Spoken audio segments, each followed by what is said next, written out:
வீடியோக்குள்ள பார்த்து முன்னாடி முக்கியமான அப்டேட் போயிடலாம்ப்பா. நாளை பொறுத்தவரையும் அதாவது அக்டோபர் 27, 28, 29 ஆகிய 3 தினங்களுக்கு புதுச்சேரி பகுதியான ஏனாமில் பகுதியில் உள்ள பள்ளிகளுக்கு மட்டும் பார்த்தீங்கன்னா 3 தினங்களுக்கு விடுமுறை என்பது அறிவிக்கப்பட்டுள்ளது. அதோடு மட்டும் இல்லாமல் நாளை பொறுத்தவரை திங்கட்கிழமை இன்னும் எந்தெந்த மாவட்டத்தில் லீவானது வர வாய்ப்பு இருக்கு அப்படின்ற மாதிரி பல மாணவர்கள் கேள்வியானது எழுப்பினார்களப்பா. ஸோ அதற்கான பதிலாக இந்த வீடியோ தெளிவாக சொல்லியிருப்பா. நம்ம வடகோடி மாவட்டமாக இருக்கக்கூடிய நம்ம வடகடலூர் மாவட்டத்தில் வந்து பார்த்தீங்கன்னா நாளை பொறுத்தவரை பள்ளி கல்லூரிகளுக்கு விடுமுறை என்பது வருமா வராது அப்படின்ற மாதிரி தெளிவாக சொல்லிடுறேன். அதுக்கு முன்னாடி நீங்கள் இப்போ நம்ம சேனல் ஃபஸ்ட் டைம் பார்க்குறேன் டக்குன்னு சப்ஸ்கிரைப் பண்ணுறீங்க. முக்கியமான மேட்டர் தற்போது உங்கள் மாவட்டத்தில் மழைப்பொழிவானது இருக்கிறதா இல்லையா அப்படின்னு கமெண்ட் பண்ணுறேங்க. சரி வாங்க ஸ்டூடெண்ட்ஸ் டேட்டா வீடியோக்குள்ள போயிடலாம். ஸோ ஃபஸ்ட்டு மேட்டர் தெளிவாக சொல்லிடுறேன் பசங்களா. ஸோ நாளை திங்கட்கிழமை பொறுத்தவரைக்கும் பார்த்தீங்கன்னா சென்னை, திருவள்ளூர், காஞ்சிபுரம், செங்கல்பட்டு அதாவது வடகடலூர் மாவட்டத்திற்கு விடுமுறை என்பது பெரும்பாலும் இன்று இரவே அறிவித்திருக்க வேண்டும். ஆனால் தற்போது வரை அறிவித்திருக்கவில்லை. அதற்கான பதில் தற்போது இப்போ லேட்டஸ்ட் ஃபிளாஷ் நியூஸ் வந்திருக்கு. அதை மட்டும் கொஞ்சம் கேட்டு வந்துருங்க. தெளிவாக நானும் சொல்லிடுறேன். அதாவது இந்த புதிய காற்றழுத்த தாழ்வு பகுதியின் வேகமான தற்போது குறைந்துள்ளதுப்பா. 10 கிலோமீட்டர்லேருந்து 6 கிலோமீட்டர் குறைஞ்சிருக்கு.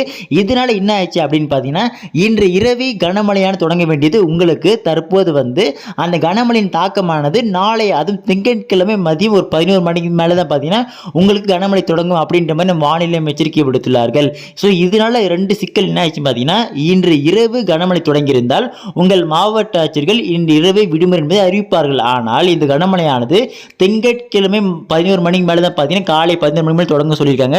இதனால் உங்கள் மாவட்ட ஆட்சியர்கள் நாளை அதிகாலையில் தெரிய வரும். முன்னெச்சரிக்கை நடவடிக்கையின் காரணமாக விடுமுறை என்பது நாளை அதிகாலை அறிவிப்பார்களா அல்லது மதியம் பெய்யக்கூடிய மழையின் அளவை பொறுத்து உங்களுக்கு செவ்வாய்க்கிழமை விடுமுறை அறிவிப்பார்களா அப்படின்ற அளவுக்கு மாறத்துக்கு வாய்ப்புகள் அதிகமாக இருக்குதுப்பா.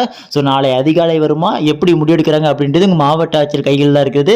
ஸோ பொறுத்திருந்து பார்ப்போம். கனமழையின் தாக்கமும் எப்படி இருக்குன்னு பார்ப்போம். அதுவும் குறிப்பாக சொல்லப்போனால் நம்ம வடகோடி மாவட்டமாக இருக்கக்கூடிய சென்னை, திருவள்ளூர், காஞ்சிபுரம், செங்கல்பட்டு அடுத்ததாக நம்ம ராணிப்பேட்டை. ஸோ இந்த 5 மாவட்டம் தான் பார்த்தீங்கன்னா கனமழையின் தாக்கமானது இருக்கக்கூடும் அப்படின்ற மாதிரி சொல்லியிருக்காங்க. அது விழுப்புரம், புதுச்சேரியில் சேர்த்து கடல் சரிங்களா.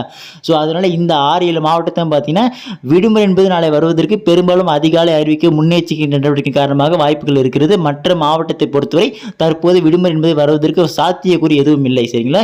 ஸோ நாளை அதிகாலை தான் இப்போ தெரிய வரும் உங்கள் மாவட்ட ஆட்சியர்கள் என்னென்ன முடிவுகள் எடுக்க போகிறார்கள் அப்படின்று. ஸோ வெயிட் பண்ணி பார்க்கலாம். ஏனென்றால் கனமழையானது திங்கட்கிழமை 11 மணிக்கு தள்ளி போயிருக்கிறது.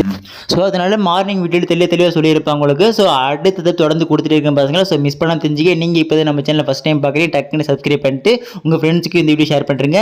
அடுத்தது தொடர்ந்து பார்க்கலாம்ப்பா. மிஸ் பண்ணுறாதீங்க. Tata bye bye. லைவ் அப்டேட்ஸை உடனே தெரிஞ்சுக்க கீழே டிஸ்கிரிப்ஷனில் வாட்ஸ்அப் குரூப் லிங்க் இருக்குது. இன்னும் யாரும் ஜாயின் பண்ணாமல் இருக்கு இப்போ டக்கு ஜாயின் பண்ணுறீங்க. ஓகே ஸ்டூடெண்ட்ஸ் அடுத்த வீடியோவில் பார்க்கலாம்ப்பா. மிஸ் பண்ணுறாதீங்க. Tata bye by.